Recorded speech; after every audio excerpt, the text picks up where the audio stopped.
Welcome everyone to this July Hangout. This is a monthly Hangout that takes place, well, really because of the support of my patrons, which I'm very grateful to them.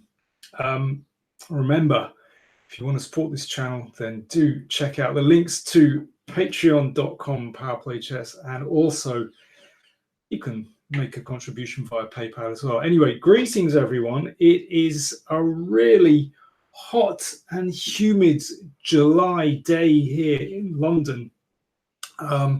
It's over 30 degrees centigrade, and really it's quite oppressive. I got to say, and it's going to be even hotter tomorrow. They say maybe 38 degrees here in London. Oh boy, that's a lot. So let's see who's here. We've got Jens Peterson. We've got Robert Tierney in New York, Stockholm. We've got Split Rook saying Namaste, Danny. We've got, who else we got? Ricardo in Mexico. Hi. And Juan Diego Perez de los Santos, greetings from the Dominican Republic. Greetings to you, Juan Diego. And we've got Mehmet Some in Turkey and Gabriel in Washington, D.C. I've got to remember not to talk so much. So greetings, everyone. That's a nice cool glass of water.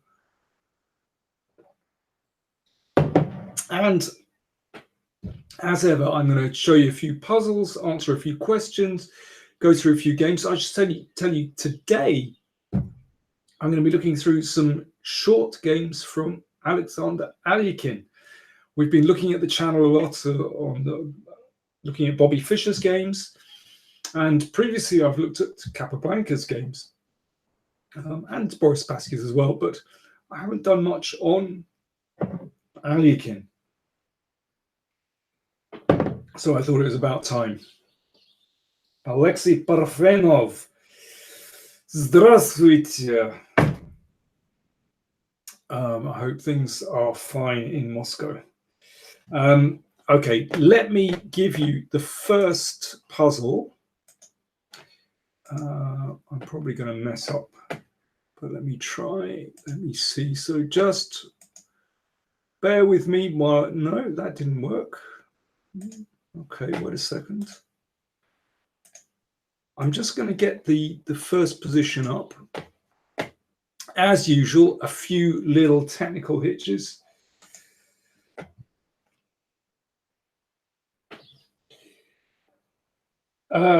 Kaiser Anvar says, a Russian friend of mine pronounced his name as Alyoshin. Yeah, I know. Do you know what? We always have this big discussion about pronunciation of foreign names, and sometimes I say things in a very English way, and sometimes I try to say it accurately. In English, we say Alekhine. I know that the correct pronunciation is more Alyoshin, something like this. So anyway, I'm going to stick to the English pronunciation of Alekhine, if you don't mind. But first of all, let me get this first position up.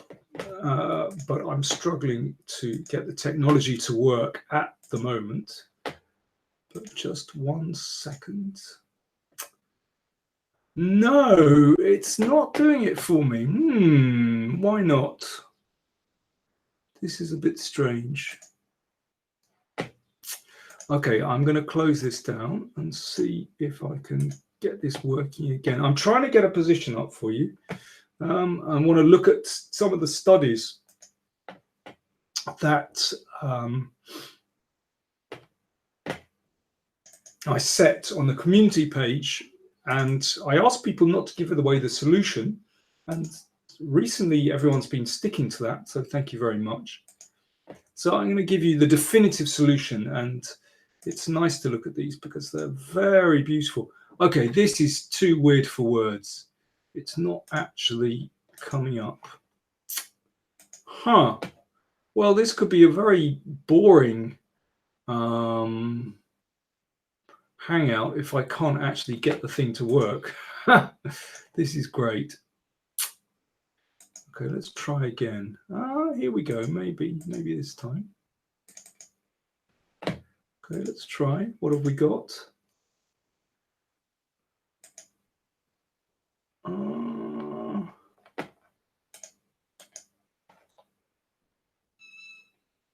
Just a second.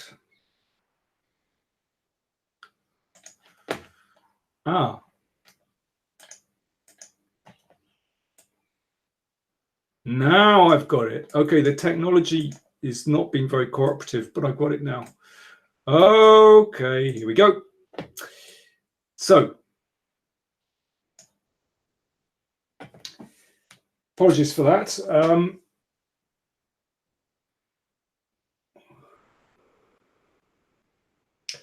Let me see. Okay, here we go. So this is a study by Leonid Mitrofanov.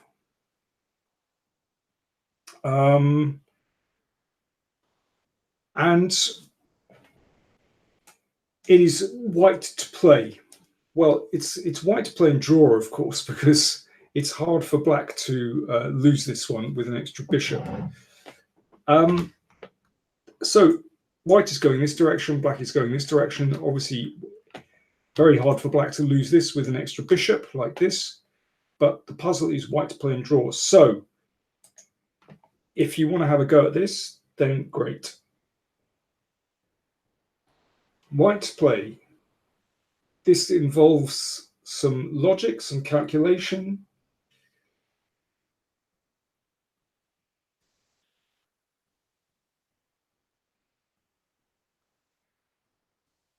It's over to you. White to play. Everyone's ignoring this so far. Never mind.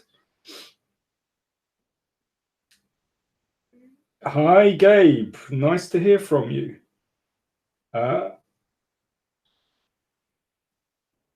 Okay, first of all, Martin van der Hidde says King e4.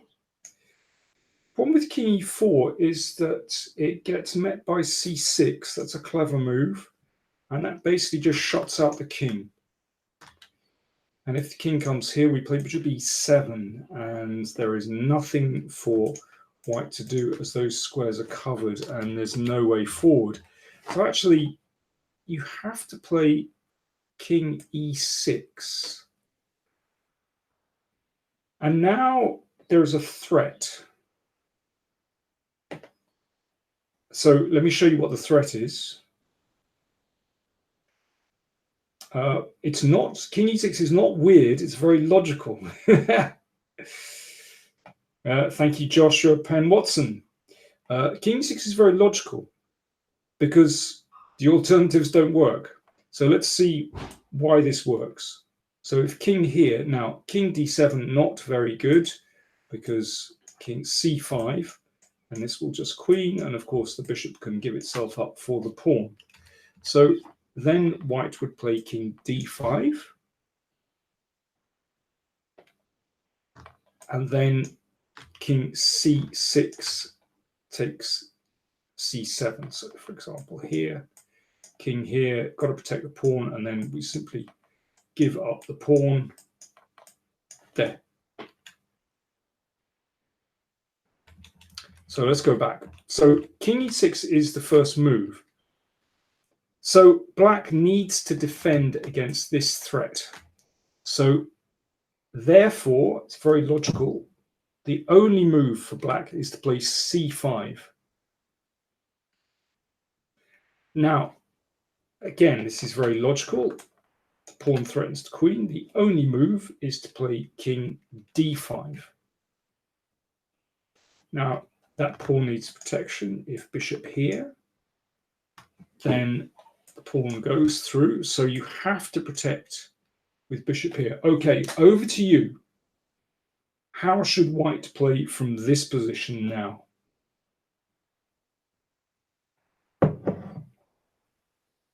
White to play now. Those moves that you mentioned are on the board. So white to play.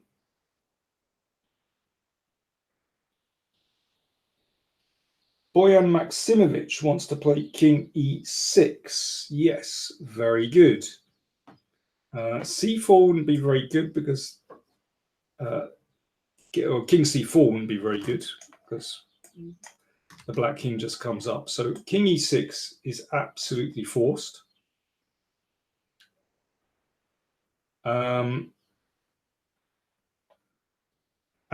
if bishop comes here, then you come back again. So bishop f8 is forced.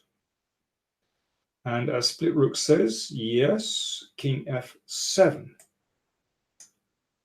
So the bishop has to come around here. If c4, then we can take the bishop. So the bishop comes here. Okay, over to you again. How should white play from this position? Riaz Ali says, we have a new prime minister today, though can't believe Daniel didn't run for it too. He'd have had a good chance. Yeah, I thought I'd give others a chance.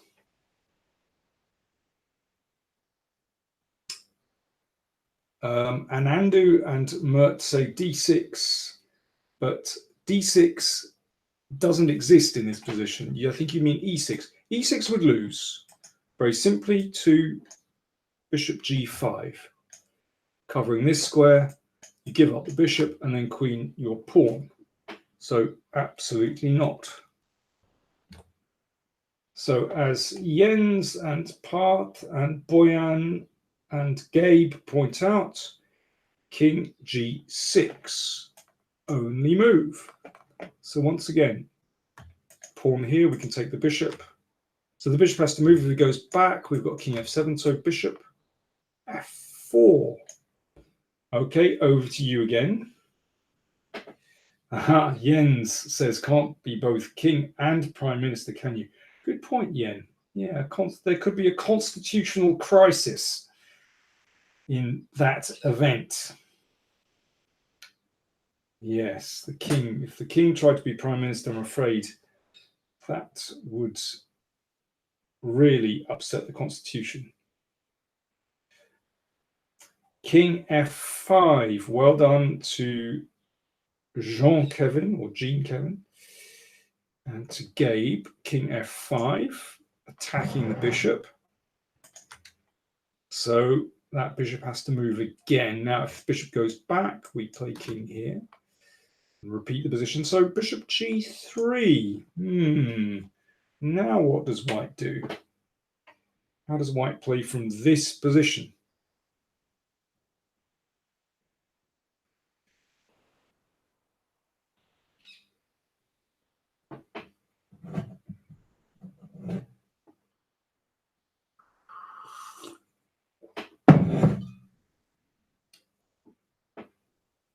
We've got Boyan who wants to play king e4. We've got Gabe who wants to play king e4. Mateus wants to play king e4. Jean wants to play king e4.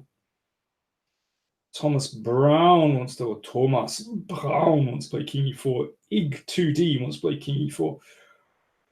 Mr. Marks TV wants to play king d4. Nope, illegal move.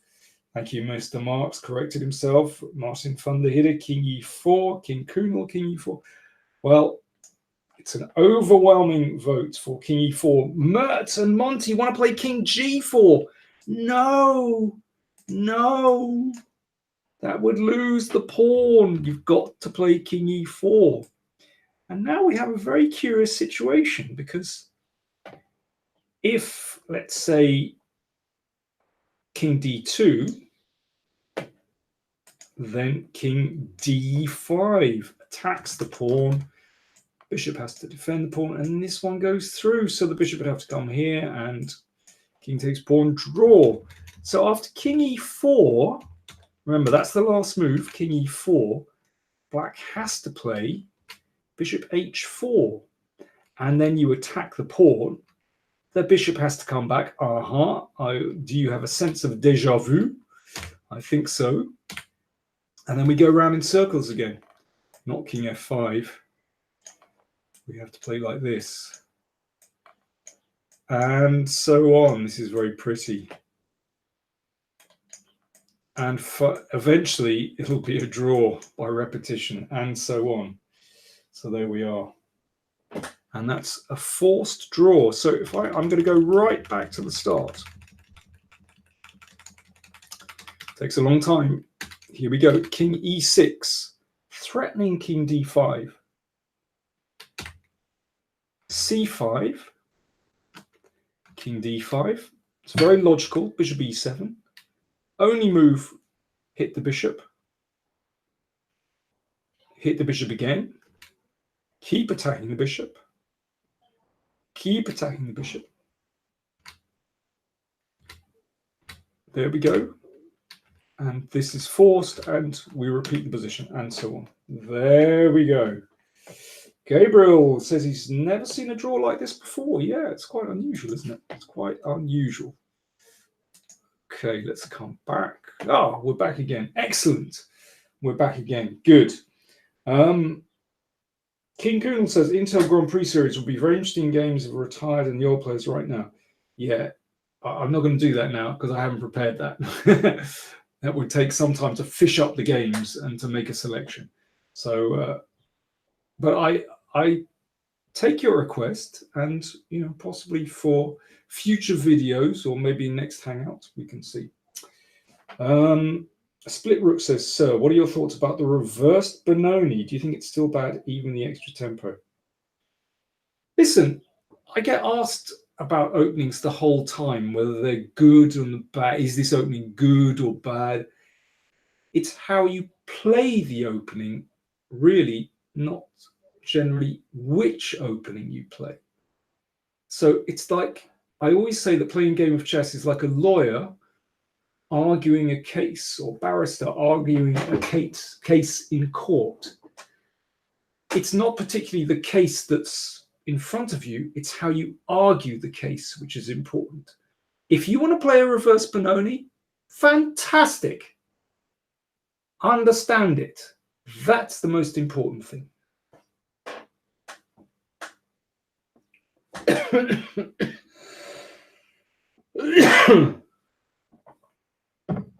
Mr. Marks TV asks, which was the laziest chess player? The laziest chess player is the one that isn't very good. I think that normally marks out the lazy chess players.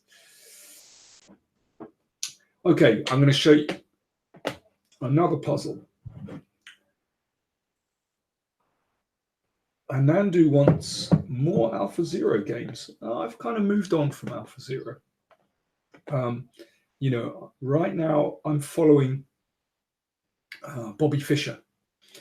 And if you might have seen today, I posted the first game in the Fischer-Larsen semi-final candidates match,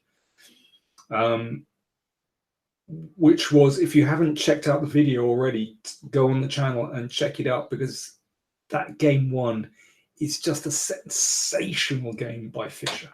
It really is. Okay, without further ado, I'm going to give you the next puzzle. Here we go. If I can actually work the technology, let's fingers crossed. Ah, brilliant. Just a moment. Just bear with me while I fiddle around with the screens. Yes, here we go. And Bert Hamilton asks, will you cover some Fischer-Sozin games? Well, in fact, in the Fischer-Larsen match, there are some Sozin games. So watch out for those in the coming weeks. There are some Sozin games in that match. So yes is the answer.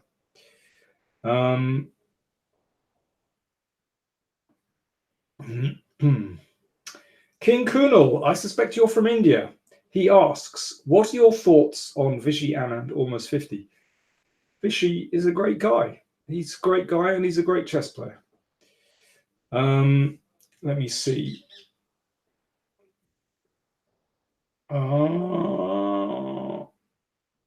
Jens Peterson asks, your series on Fischer inspired me to finally buy his book, 60 Memorable Games. Which game should I play through from the book first? I would go through game number 1. There we go. That's my top tip. Let me see. Mert Some asks, are you going to host a chess tournament soon? I don't think so. Okay, here we go. Next puzzle for you. Boom! It's a study by Mr. Ostropolsky. I'm afraid I know next to nothing about Mr. Ostropolsky. In fact, when I say next to nothing, I mean nothing. And it's a study he composed in 1952. What I like about this position is that it is a completely normal chess position. This could very easily arise from in any normal game of chess. So it is white to play. I'm not even going to tell you whether it's white to play and win or white to play and draw. You have to figure it out. Jean Kevin asks, do you still play competitively? And did or do you liked it overall? Okay, let me try and interpret that. I don't play competitively. Too many other things on my plate. Did I like it overall? I love playing competitively. I love being a chess professional. But when you start with a family and when you have kids and when you settle down in one place, then the itinerant lifestyle of a chess professional, I'm afraid, doesn't fit with with family life. I'm afraid there is a problem there.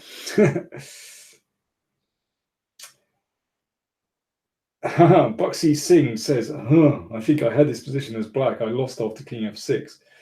Hi to all those joining late. Hi to Ricardo. Hi to others.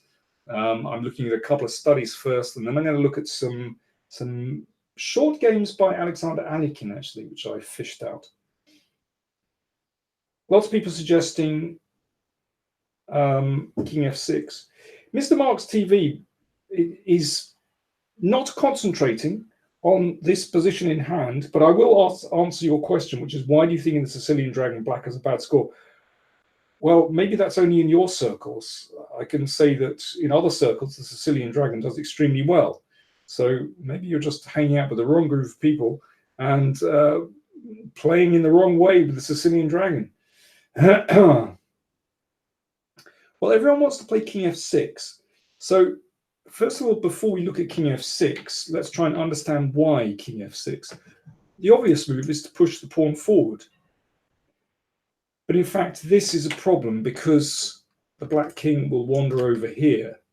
So for example, here, and f5 check, king here, and in fact, black has no difficulties in this position at all. Oh, is my phone going crazy?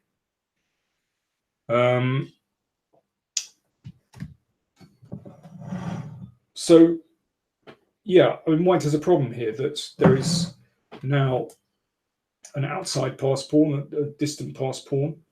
So while white king takes care of that, of the pawn, and black's king will take this and come over here. This is the problem. In fact, I think it's still a draw if we play here. Let's just have a quick look. So let's work it out here. Yes, it's still a draw actually. Okay, let's go back. Yeah, Riaz, that was my phone. That's the missus telling me she's going to be late back from work. So f4 is a problem because the king will get back. So in fact, it's absolutely necessary to stop black's king coming here. So that's why king f6 is the correct move. Now, it looks like this pawn is a million miles from the queening square. But if the king comes up here, in fact, there's a problem because if you go for this one,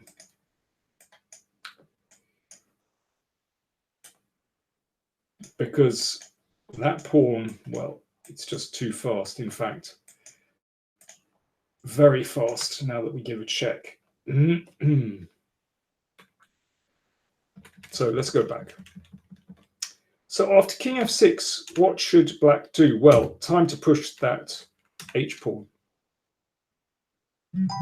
Oh, that's the misses again. And the king has to come back. Otherwise, this one goes through.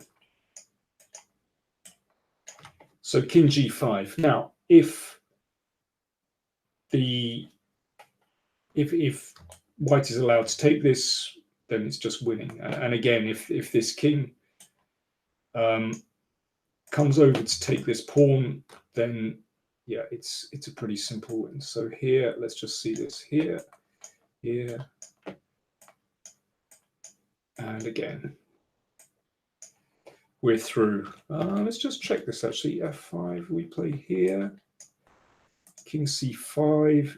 Yeah, the king comes back. So here, here. Let's bring this one back. And that will support the pawn. So here we go. So king g5. So black has to play one of these moves, either king e6 or king takes pawn. So what happens on king e6 now? This gets interesting. White to play.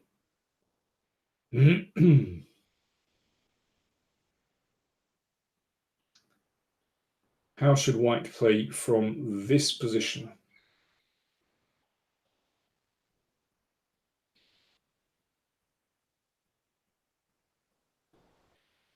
Oh, it's all gone quiet again.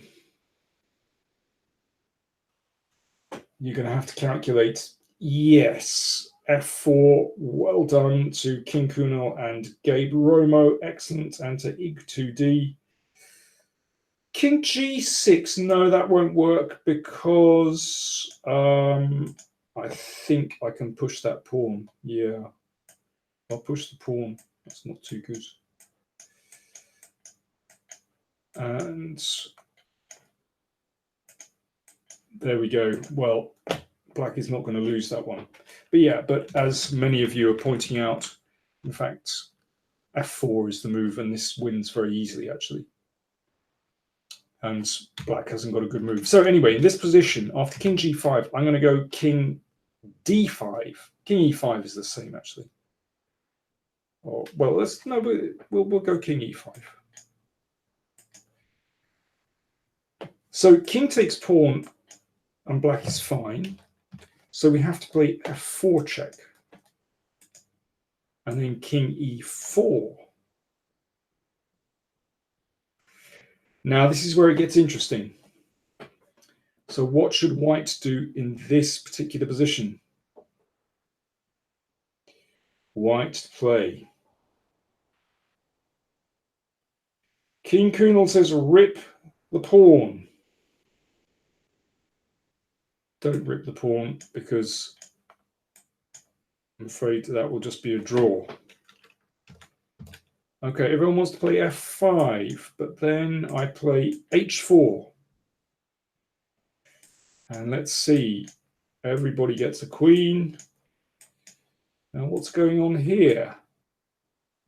Not so clear. Well, it is pretty clear. I think it's just a draw, isn't it?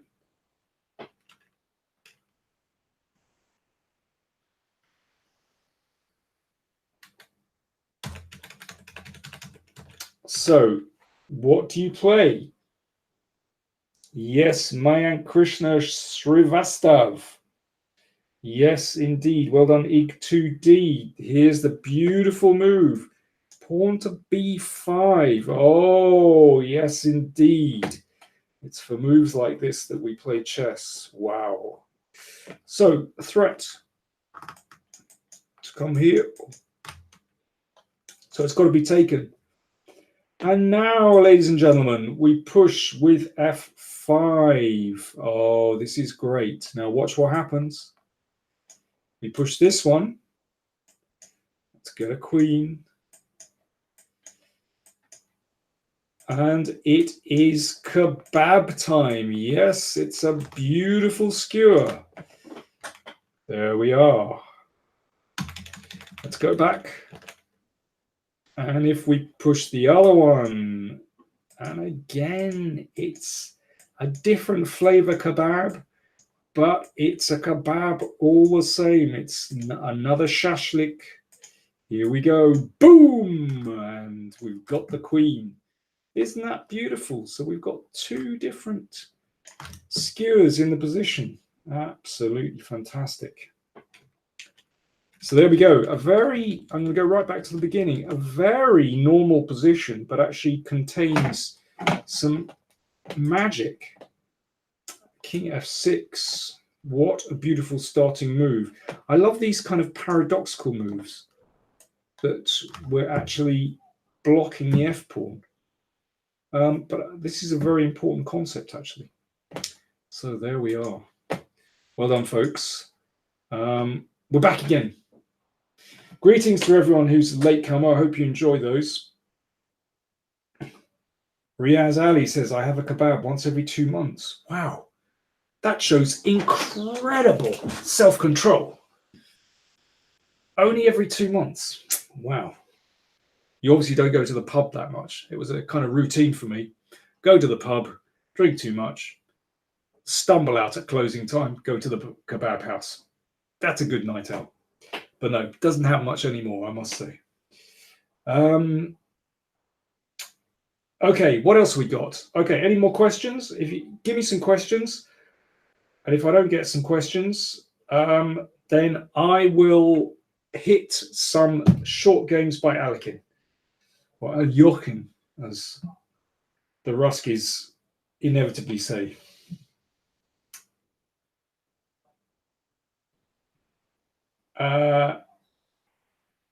Bert Hamilton asks, how are you spending the heat wave? Well, sweltering. Actually, it's pretty cool in the house, you know?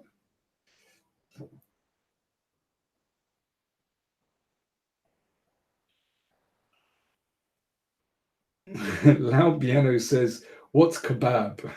I don't know, shashlik? Kebab? I don't know.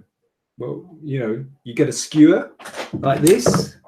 You get a skewer, you stick lumps of meat on, and you stick it under the grill, and you get this beautiful meat. Maybe you marinate the meat first, and really nice with pita bread, with chili, with garlic, with tabbouleh, this kind of thing. There we go.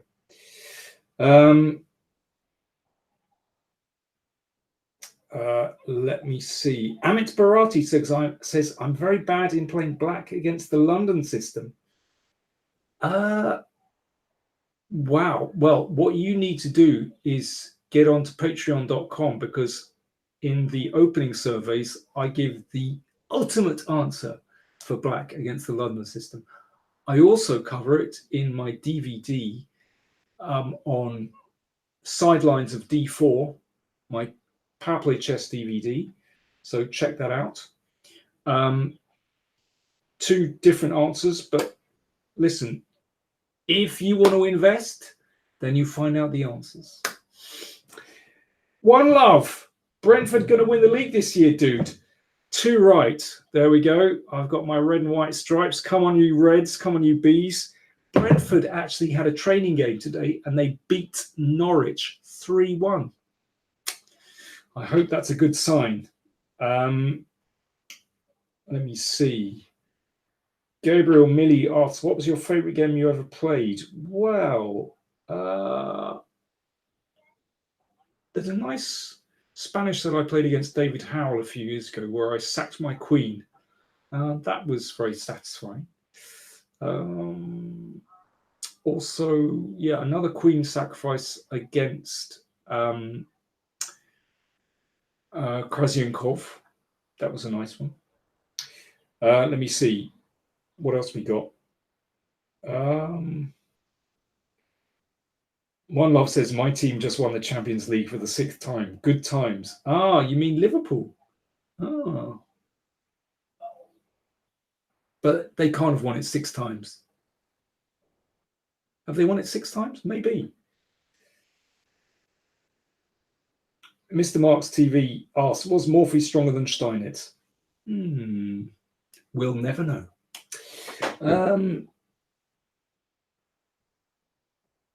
Riaz Ali, a very good question. Daniel, have you ever been nervous or even intimidated when interviewing a player after a match? I wouldn't say intimidated. I've been certainly nervous, yeah, because you get players. Well, understandably, I know this very well. That if you've played a bad game, then you're very touchy and you can be very sensitive about your play.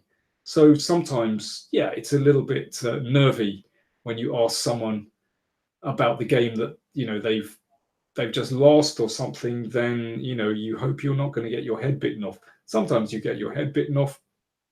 Do you know what? I've come to accept it, and it's okay. So over the years, I have to say I'm less nervous than I used to be. Not too much can happen to you. You get your head bitten off. So what? It makes good TV.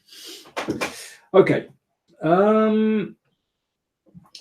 Chess Night Channel says I'm having more wins with black. With white, I'm going down. Any suggestions? Well, actually, Chess Night Channel, you asked earlier, have you tried biryani? I love a good biryani. Yeah, I love Indian food. Yeah, bring it on. I had a beautiful lunch yesterday where I had karahi, lamb karahi, and I also had karela, which is some kind of bitter vegetable. Really delicious. Crazy Bishop, hello from Texas. Greetings. I'm a big fan of Lyle Lovett, who's very proud to be a Texan. There we go. Let me see. Dmitry Mikhailov asks, tell us about London Eye. Is it big? How much does it cost? It's a big wheel and it goes round and it's kind of fun. Simple pleasures. I have no idea what it costs, but yeah, I'd recommend it. You get a good view. Mayank Krishna Srivastav says, I also like Karela. Yeah, it's nice. Oitse Wally says, winter greetings from Botswana, hanging out with Daniel and friends, a good game of chess and hot chocolate. Can't ask for a better evening. Wow, it must be pretty cold in Botswana. It's boiling here. Let me see. Chess Night Channel. Yeah, Karela is a bitter good. Yeah, but it's really nice. King Kunal says, he seems to have whipped that back, but yeah, he said, samosa, I like a samosa. Bert Hamilton asks, what's a crazy line you've prepped and did you ever play it? Yeah, I'll tell you once. Basically, there's a player who's a Scottish player who plays. He used to play exactly the same moves with white. C4, G3, Bishop G2, whatever you did, I just found it a bit tedious. I mean, he's a decent player. And so I was determined to kind of shake him up. So I said, right, if he plays C4, I'm going to play G5. And I spent 10 minutes looking at it. And I thought, okay, at least if he plays all his same stuff with G3 and Bishop G2, well, G5 maybe isn't so bad. And he came to the board and he reached for his C pawn and then he kind of fell back with his hand. And incredibly, he played knight F3, which is a little bit unusual for him. He must have had some kind of sixth sense that G5 was coming. And so my crazy prep with G5, I couldn't get it in. I thought against knight F3, I can't really play G5. So I played B5. And I got a terrible position. So what can you do? I managed to draw, but it was a bad opening experiment. Let me see. Okay, I think we should look at some chess. So I'm going to show you a game by Alexander Alekhine. Let me just get to the right position. 1 second.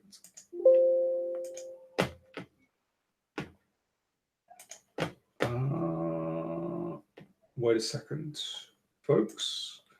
I'm not going to take any more questions for the time being. We're going to look at this. Now, the other day, I went through a game of Alexander Grishuk's.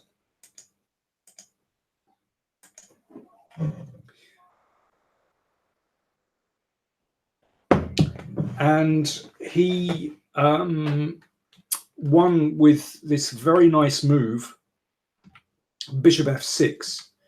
And many people pointed out on the channel that Alekhine had won a famous game with bishop f6. So here is this famous game. So this is Alexander Alekhine, or Aljochin, against Karoly Stek from Budapest 1921. Now, interesting, after knight d7, e3, a very unpretentious move, but not a bad move. Simple developments. You know, sometimes there's a lot of nonsense talked about openings. You know, sometimes it's good just to get your pieces out and get castled. Knight b5. Alekhine said afterwards that he thought c5 was actually a better move, followed by b4. And certainly that's not bad. But yeah, bishop d6 probably not the best. But anyway, this now we get back to kind of normal lines. In this position, you could play b3. You could also play e4. e4 is interesting here, actually. Not worrying about this move because you can play here. It's not so stupid. But Alekhine played here.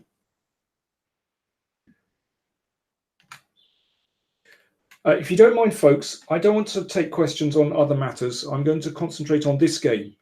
Okay, it's just too distracting. So here we go. And actually, black is fine here. Simple development. I suppose black's only problem is what to do with this queen. It needs to come off the back rank. And here, black plays queen c8. I mean, Alekhine says that this is a good move, but actually, I think I quite like this. Simple chess. And if the bishop hits the queen, well, I think this is actually pretty interesting to put some pressure on e4. In any case, queen c8 was played.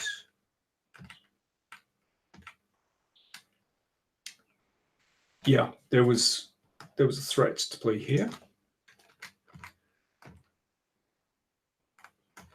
And now, yeah, knight c5 is actually a better move. But anyway, listen, I'm going to get to the critical moment. Martin van der Hidde asks, are the German notes by Alekhine? Yeah, I mean, I think they were translated from his Best Games collection.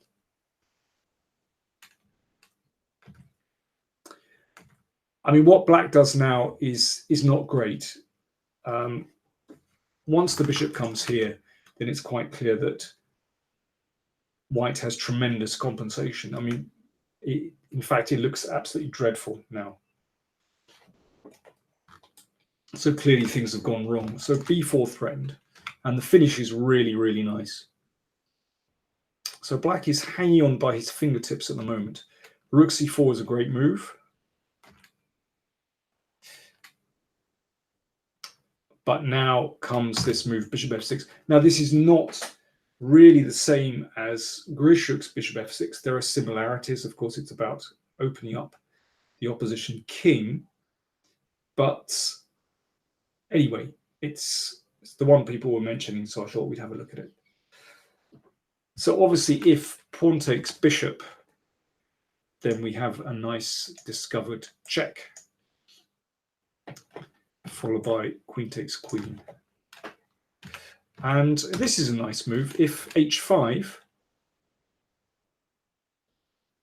then rook g4 anyway. This is very attractive.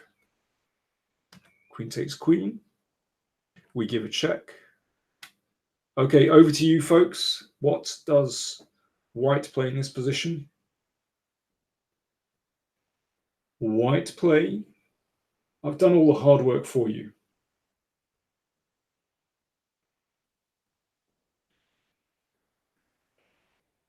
What does white play now? White's a queen down. What do you do? I've managed to confuse everyone. Yeah. Dmitry Mikhailov, nice piano music. Now that's a hell of a name. I wonder why your parents called you nice piano music. I hope you play the piano and you don't play the saxophone. That would make your name a little bit strange. Knight g5. Well done, everyone. And as the notes say, und für Schwarz ist keine Rettung mehr vorhanden. Yeah, so there's a threat to play. Okay, I'll make a random move here. Check here and mate. Or indeed, we could mate in one. I now see. Yeah, mate in one. Very good. Okay, let's go back. So after bishop f6, the game went.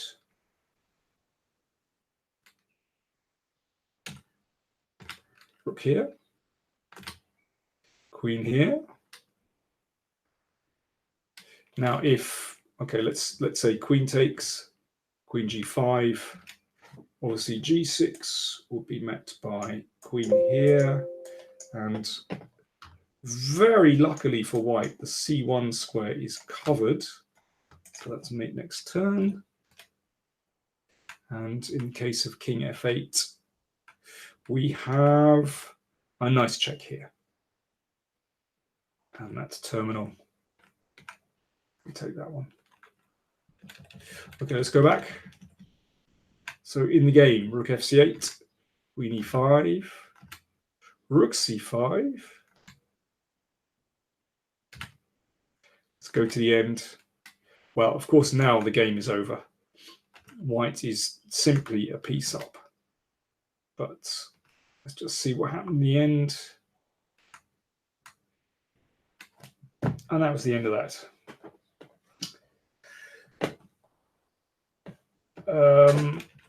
Sorry, let me just go back. After rook c8, Lao Biano is saying, after rook c8, why not rook takes rook?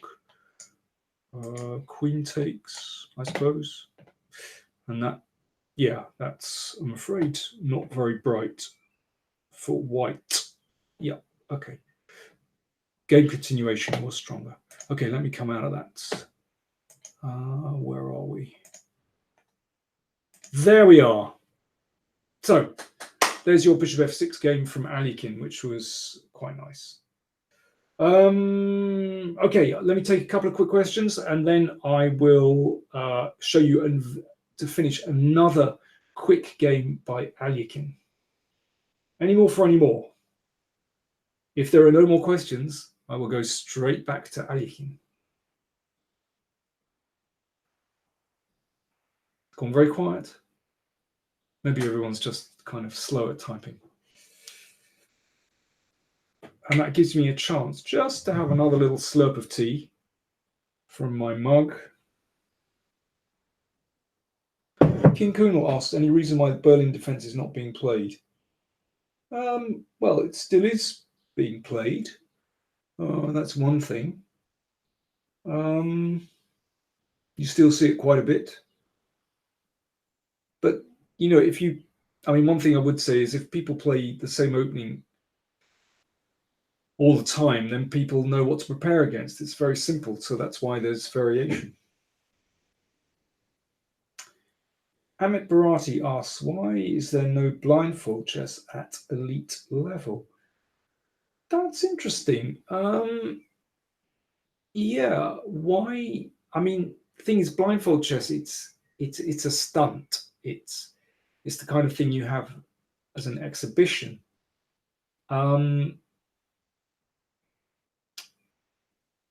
it's a bit of a stunt, really. I mean, you see it with these, sometimes Carlson gives a blindfold exhibition. I mean, I suppose you could have more. Why not? I mean, maybe it would popularize the game more. I don't know. Yeah, it's an interesting question.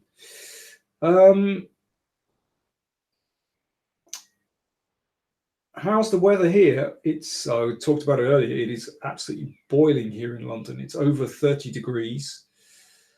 Tomorrow is going to be apparently like 30, could be over 36, 37, 38. They're talking about 38 degrees. I mean, it's almost breaking records here in London. It's monstrous. It really is. It's going to be absolutely fierce. And I think I heard that today in the Netherlands and in Belgium, they've broken temperature records. So global warming is here, folks. There's no doubt about it. We need to act.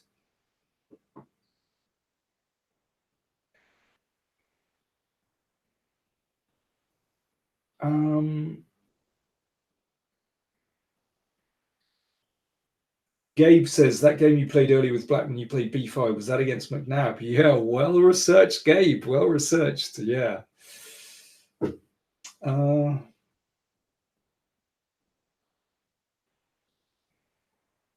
King Colonel asks, how long have you been a TV chess commentator? Let me see. I appeared on programs for the BBC in something like 1992, I think. And started to get more work from that. And really, my media works took over, and that spelled the end of my chess career, because I was spending more time doing commentary and TV work. And once you start going in, doing other work from chess itself, you really have to devote yourself 100% to chess work if you want to remain a chess professional. And family came along, and the combination of family and media work, that's really spelled the end of my chess career. So basically since 1992, I've been working more and more with the media and doing presentation and commentary and basically TV presentation. That's what it is. Let me see. Riaz Ali asked, did you present on the short Kasparov match Channel 4? Well, I was a commentator, yes. I wasn't the main presenter. That was Carol Vorderman, but I was a commentator and a pundit on the match. And I learned a lot about presenting. Yeah. David, hi, David, how are you? The Melody Amber tournaments, of course, had blindfold events. But it's an interesting question that, there could be more blindfold events. So I wonder if that's some area that organizers could maybe get into a little bit more now that the Melody Amber tournaments, the Monaco tournaments are over. It's an interesting thought, actually. Maybe I should go into chess organizing and put on some blindfold events. Be interesting. King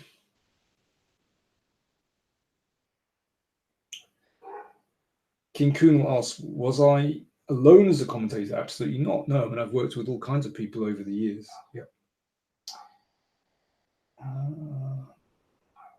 Drew asks an interesting question. How do you keep chess interesting in your life when you feel burnt out? Yeah, I mean, of course, I think, every professional player feels this from time to time when you've maybe played a bit too much. And you just get tired, and maybe, well, at that point, for me, what I did was I took a break, went off and did something completely different. I came back home, or maybe I took a holiday, and I started researching again and looking at fresh ideas on the chessboard before going back to the next tournament. But like if you feel stale at anything you do, it's good to take a break and to analyze why you're feeling like that. So yeah, I'm afraid I haven't got any great insight there, but yeah, it happens. And I think the important thing is to remember it's normal and it can happen from time to time. Riaz Ali asks, Yorkshire tea or Tetley's? Yorkshire tea. Give me that good stuff. Yorkshire tea is the brand I go for. I'm still looking for sponsorship.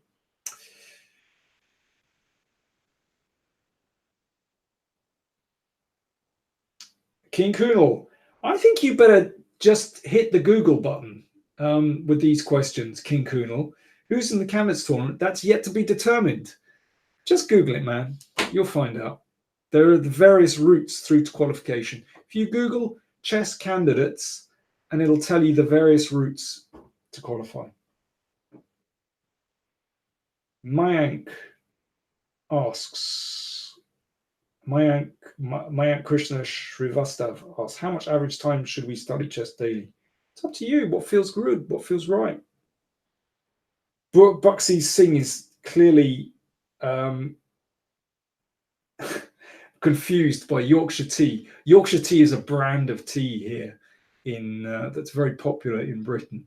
I have no doubt that the tea comes from, well, all over the world. And I'm sure much of it from India. To me, I think Yorkshire tea is a blend of Assam tea. It's quite strong. And I think there's a lot of Assam tea in there. It has a very strong, rich color.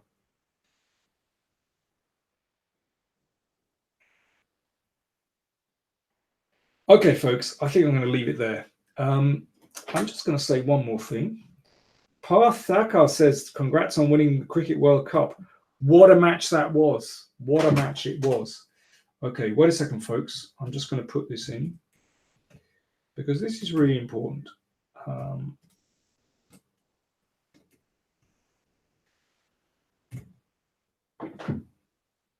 A lot of people support me on patreon.com powerplaychess, and I'm really grateful for those people because basically with their support, I'm able to keep the channel going. I'm able to do shows like this, for example. I'm able to answer your questions. And it's purely from their contributions. Thing is, I produce extra videos and newsletters and test games, and there's some great stuff, opening surveys. Check out patreon.com. For example, for $10 a month, you get extra puzzles. You get a playlist of openings that I've covered on the channel, describing various lines that I go through in a particular opening that are covered on the channel. A really important opening survey, basically. So puzzles as well, newsletter with a test game. You often get to see videos in advance without adverts for just $10 a month. Check it out, folks. I've given you the address there, patreon.com/powerplaychess. If you just want to make a one-off donation, then you can see that the links to PayPal on the channel. And a one-off donation, listen, I'm not fussy. If that's what you want to do, that'd be brilliant. But I'm so grateful to those people that support not just me, but my tech partner as well, my technical partner, Pascal, who's in Germany. There's two of us on this channel. And we're really grateful to everyone that supports the channel. I really mean that. It wouldn't happen without you. So please do contribute. It would help us out a lot. Okay, folks, I'm going to leave it there. Thanks everyone for tuning in. And do check out the Fischer videos. There was Fischer Larsen game 1 today. It is just an unbelievable game. I think one of Fischer's best games that he played. Thanks for watching. Bye now.